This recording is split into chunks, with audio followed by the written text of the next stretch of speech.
we've got a question from Lisa who says, I think I'm finding my style. This is great, but I don't like it. It's a bit too normal, mainstream, I think. Gah, I don't know. But I suppose my question is, what can you do if you don't like your style? Oh, I really love that question. I found my style and I don't like it. What a downer after all that work. She obviously hasn't found her style, because you can't have found your style but not like it. You've obviously done a lot of work towards it, but you're not there yet. If you're still dissatisfied, there must be something about it, wasn't there, that's not quite That's going to be, she's at a staging post. All you've got to do now is figure out what it is you don't like about it. Yeah. And she said it was, did she say she normal. thought it was a bit normal? I love that word. Mainstream. Normal. It's a bit normal. I love the word normal. Maybe there's been too much influence of stuff she's seen. Do you think that could be what it is? It's a bit too normal. I wonder if she's got exciting things that she would like to say and she daren't say them, so it looks too polite, or exciting ways of drawing that thrill her, and for some reason she's scared of them. Because saying normal means, it sort of means safe, doesn't it? Does it mean safe? Yeah. So maybe she's just not, maybe she's worried about expressing completely what the work really is. Yeah, perhaps it's like people pleasing. I'm going to be an illustrator. I have seen illustration. It looks like this, and that's what I'm going to make. And then you realise you've got yourself nowhere. So maybe you've got to look at what is it that you don't like about it. Like you said, either you're depicting things in a straightforward, literal way. Are you being too literal?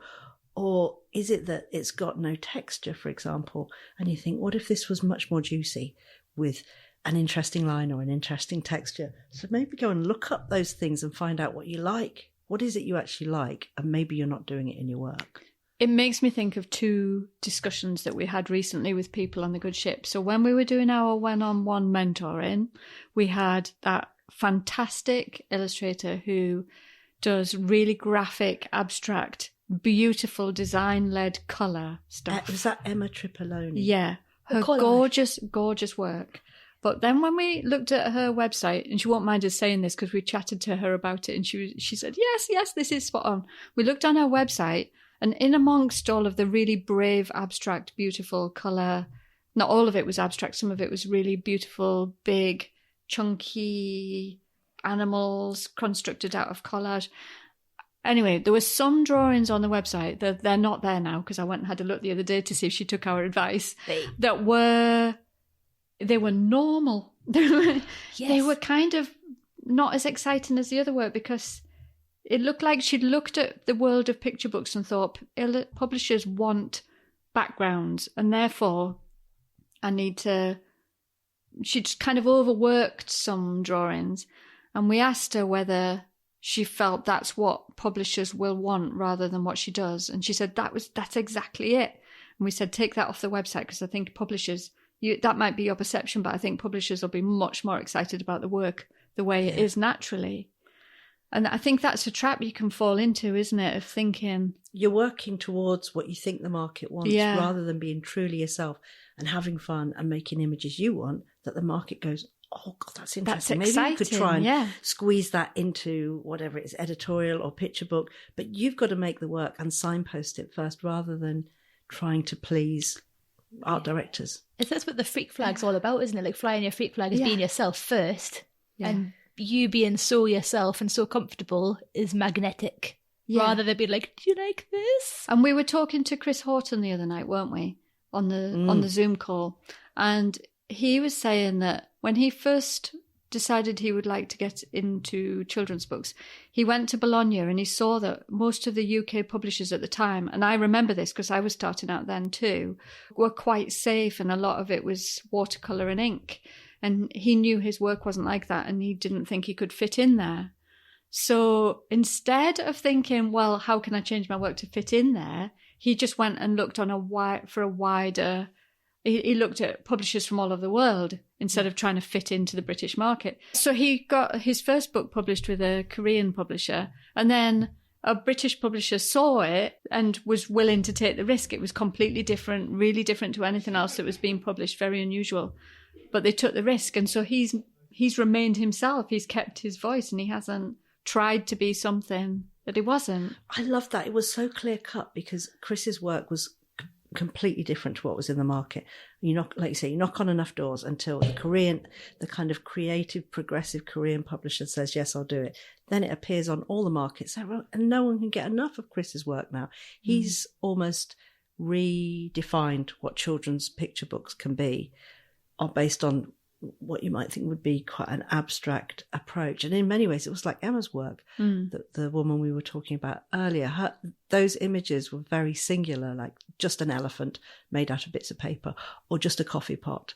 And those were the ones that worked, very kind of sophisticated but playful images that you wouldn't immediately think would be in children's picture books.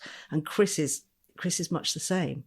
So really doing what you love and what's playful and what excites you, it shows through the work, and that's what people want to use. It stands out as well so much, doesn't it? Like Chris's work is unmistakably Chris's work. If he'd tried to be what he thought the publishers might like, probably wouldn't have heard of him. Yeah, it's a mindset thing, isn't it? When you approach illustration as a vocational career rather than approaching it as creativity. And then, that's why we do Freak Flag on its own first. No talk about business. Because the moment you let those thoughts creep in and, like you say, am I doing it right? Do you like it like this? Would you use me if I did it like this? If I changed it a bit more, perhaps you'd give me a job. Those thoughts just kill the creativity. So you kind of have to do it in secret, in a cupboard where no one can see. And that's where the exciting work comes from. So back to the question originally, what is it you would want to do rather than making yourself into an illustrator that's market ready? Because that's just not really going to work, is it? Yeah. That's just such a good question. I really like the way she worded it. What was the other bit? It was, I used to think that I just needed to be the best drawer and then I'd be able to be a picture book illustrator, etc. So about that thing of what is good, do you have to be the best?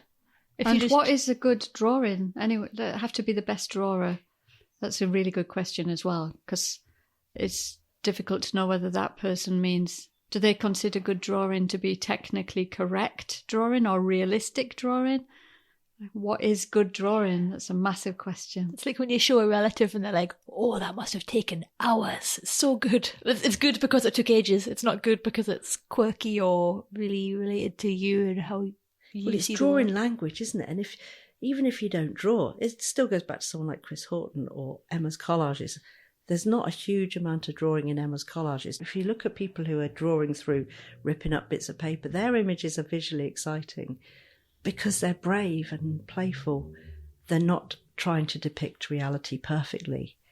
It's an attempt to reinterpret reality through through how you feel about what you're looking at. And I think perfect drawings just kill things, don't they? You don't need to be a literal, technical, perfect drafts person to make illustration. In fact, it could really hinder you. Yeah, well, we have a lot of people who arrive on our Find Your Creative Voice course who can draw technically brilliantly. They've maybe learned it at art school, but then they've come out of art school stuck because their work looks like everybody else who can draw perfectly, technically. It's just boring and they feel trapped by it. I'm not saying that work is generally boring. There's some great work like that. But if you feel trapped by it, if you don't feel like you're expressing yourself, then obviously it's not right for you. And we have quite a lot of people like that in the course, don't we, who come to try and wriggle out of that trap of the work is only good if it's drawn technically correctly.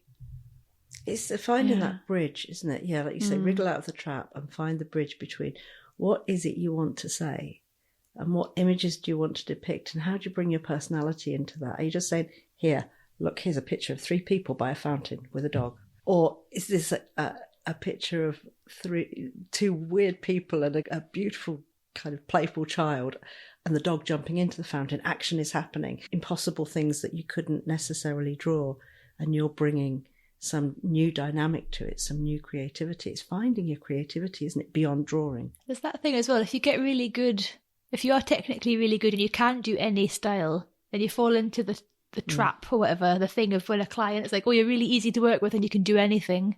We'll just get you to do this now. We'll just get you to do that now. But it's not got the satisfaction of being contacted because you are the person who does X. You're just like, they call it a gun for hire. Like they'll just be like, we need somebody to draw a picture. so-and-so's on the books and he's been easy to work with. I don't know. I think people that I've spoken to who are in that, they're like, yeah, I'm getting a decent amount of work, but I feel so unsatisfied. I feel like creatively trapped. So finding your freak flag and flapping it can help you get out of that thing as well. I think the idea is obviously to be clearly yourself, so that you can't be asked to bend into all these different shapes for art directors. In Hong Kong, that would happen a lot, and there were certain illustrators that had 4 or 5 styles that they did really well, and they were what you'd think expensive premium styles, very airbrushed, very kind of technically correct, and they could offer all of those. And it's almost like quite an old-fashioned model of illustration or of being a commercial artist. But now I think you need a brand, you need a personality in your work that's very clear and super memorable. Yeah. Also, clients knowing what they're going to get from you is helpful. Because if you've got loads of stuff going on your website and somebody gets in touch, then you panic, don't you? Oh, which thing did you like the look of? Even within your own work, it's always good, isn't it, to say, can you tell me which image made you contact me? Yeah. Because we're all slight variants, micro variants, even within our portfolio, and you want to know, what style of you do they want? Or what version? But going back to the question, you don't need to be the great drawer to do well in illustration. If anything, if the drawing is holding you back, and that might relate to the first question as well, that she feels her style is boring. I'd love to see the work. We need to see properly to answer this and be useful. But we're just guessing. Have we got another question? Yes. Let me see. This is a good one for you, Tanya. It's from Freya, and she says, do you need to understand or use the colour wheel or colour theory to be an illustrator? I feel like lots of how-to books talk about colour wheel theory, but I tend to just work intuitively and have never looked at a colour wheel. Am I missing out? Also, do you decide on your colour palette or make swatches before starting a piece of work, or do you just work intuitively? Thanks. Oh, that's so interesting, yeah. It relates really well to the other questions as well about figurative colour and painting things, the colour that you see them. But in answer to your question, Freya, you absolutely don't need to know the colour wheel. And it's helpful if you do, and it's super easy. The whole thing, the language and the way it's termed makes it sound like it's something hugely complicated and scientific. It's not at all. It's very simple. But you can do without it. And I think having an intuitive sense to colour is part of your personality and part of your signature style. But sometimes it can lead you astray and you end up bringing more and more colour into an image because you haven't got a plan. Like anything, like composition or like sketching out an image, you have to have a plan first. So I think it's a really good idea to have some swatches and decide what feeling your illustration needs in terms of colour. That's what I would always do. I'd either think, I love these colours on this bag I bought the other day. How can I force them into an illustration? So I'd either be inspired by something I own, or I'm doing maps. There's an awful lot of blue and green in a map, and it keeps returning to that. So I was always trying to find ways to avoid that. So I would plan colour specifically. And if the obviously maps are about places, and I would think about the feeling of a place, like Mexico would feel really different to Norway. And I would create colour swatches based on what I was trying to convey about that landscape. And it's quite inspiring making some colour swatches and playing around. It gets you all kind of revved up and ready to work. But we talk lots about colour on both courses, and colour courses actually planned as well, where you can develop your own colour identity. And there's the free workshop too, isn't there? Oh, of course, yeah, we've got the freebie colour workshop. If you go onto our website under freebies, there's the colour workshop that I inflicted on Katie and Helen. But we had so much fun. Inflicted? Oh my God, it was so brilliant, that workshop. Well, after we'd done that workshop, I just lay awake at night for like 3 nights just thinking about colour. I just couldn't stop. It was just running through my mind all the time. I was so excited by it because I've always just worked instinctively, just used, I pick a really minimal palette, stick with that palette for the whole book, obviously, so that all the spreads hang together. But I'd always just chosen it not at random. I always chose a red and a yellow and a blue, and anything I could mix from those 3 tubes of paint. That was it. That's what I always did. But after your workshop, it just blew my mind to see the kind of neutral colours that seem like nothing. Yeah. And then when you stick them with, so at one point we were mixing blue and orange, for example, and then you get some neutral kind of greys. You stick those greys next to the orange or the blue, and it's like, whoa, they really pop. Was it mushroom colours, wasn't it? Oh, so incredible. nice. So now, your colour workshop changed everything for me. Like for the next book after that, I was like, workshop, I need to put into action. And it's not difficult either, is it? It was just, I just had my eyes open to this other way of looking at colour. I think it's a really simple way of looking at it, but also because everyone says there's so much digital work now, and you can pick any colour in the sweet shop that you want. So usually you would think, well, I want all bright, clean colours, or as strong as you can get them, please. Yeah. Put them all together, and it's like being trapped in a room full of shouty people, and you wonder why they're not working. But because you don't mix digital colour, you don't get dirty colours, and it's quite hard to decide to choose a dirty neutral. So you don't trip over these accidental colour combinations that you would if you're painting and you haven't got much paint left and you can't be bothered to pour more out. So you mix another colour that's already there and end up with an accidental greige. You'd use that because you have to, because it's physically there.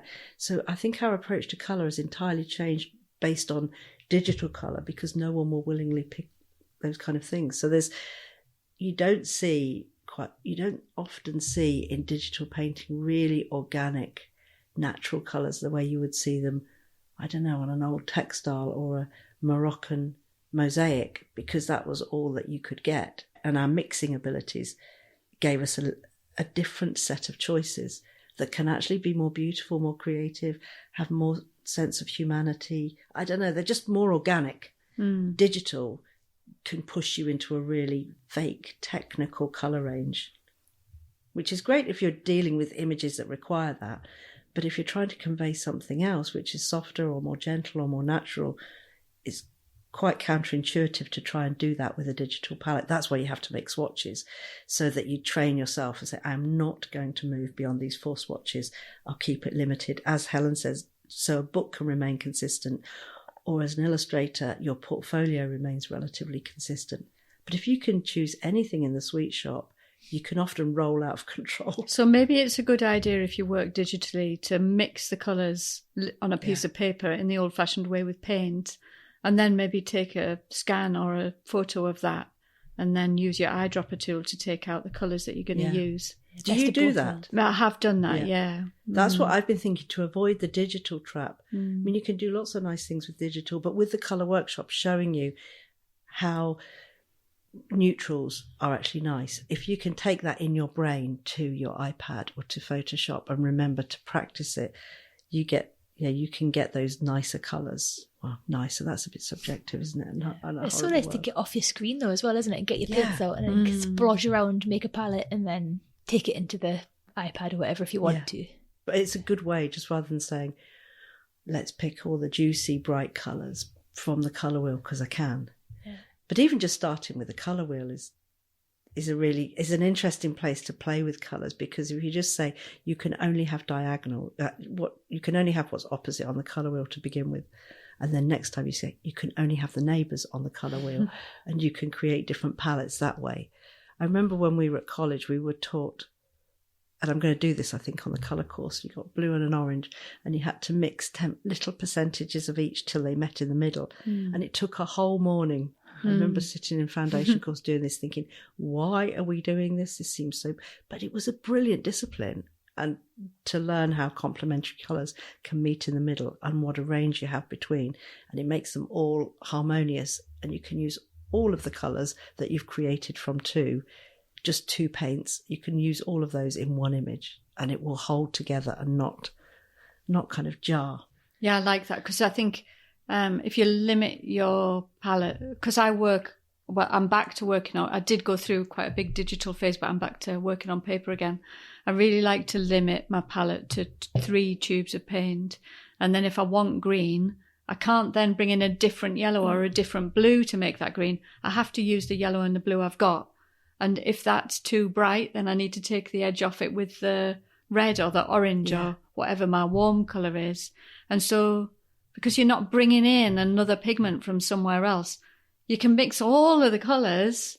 If I'm picking one blue, one orange, one yellow, can mix all of the colours, but they've all got together, they've got their own kind of palette, and you can't leave that palette. And so they all hang together. Every colour you can mix from them hangs together so nicely. Which is why when you think of painters like Bonnard and Freya as well, who all used, they had limited paints. They probably, I would imagine as painters, they could probably buy any pigment they wanted, but you can see those paintings work because they have worked from a core group of pigments and not invited anything from the outside. It's like family, isn't it? You create a family of related colours, and it will jar if you bring something totally unrelated into it.